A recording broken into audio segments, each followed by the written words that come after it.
મન બુદ્ધિ ચિત્ત અહંકાર 24 થયા.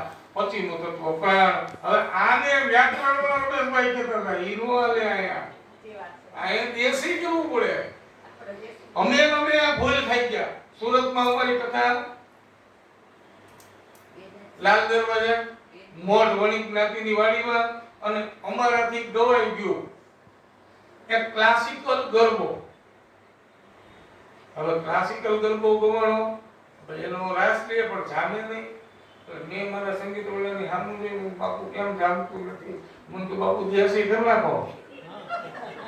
કહો જામે. હવે તમે અહીંયા આ ક્લાસિકલ તો આપણે સાંભળે જ છે રોજ.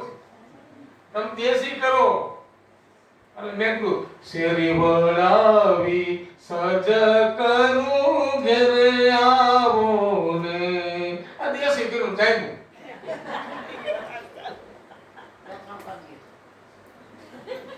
જો મેં એવું કહ્યું હોય ક્લાસિકલ તારા વિના શ્યામ મને એકલડું લાગે આવું બધું ન આવે.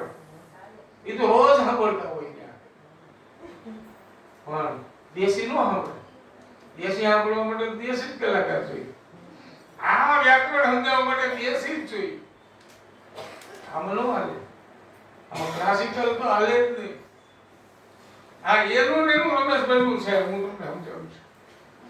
પણ મારી ભાષામાં છે રમેશભાઈનું પણ મારી ભાષામાં તમને કહું છું. 25મું તત્વ પ્રાણ. પ્રાણ તત્વ હશે ત્યાં સુધી આ શરીર હાલતું ચાલતું રહે. પણ જેવું પ્રાણ તત્વ આમાંથી ગયું એટલે તુરત જ અહીંયા શાંતિ લીપવાનું શરૂ થઈ જાય. आने जल्दी काटो इस ढेर में रखा क्या है. जल्दी ले जाओ. जल्दी आने ले जाओ. હવે આને રાખવાની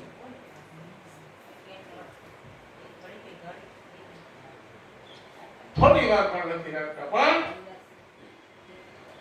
જેમ પંચ મહાભૂતનો પરિવાર છે ને આપણો પરિવાર આ શરીરની અંદર જ છે. આપણો પરિવાર કઈ બહાર નથી.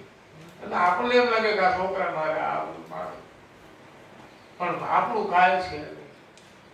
આપણો પરિવાર તો આપણી અંદર છે. પંચ તત્વો એકાદું ઓછું થાય ને એટલે તરત મન ભ્રમિત થઈ જાય. યાદ શક્તિ વહી જાય. જે સત્ય છે. કોઈ પણ એકની ઉણપ થાય. આમાં તત્વ છે 24 તત્વોમાંથી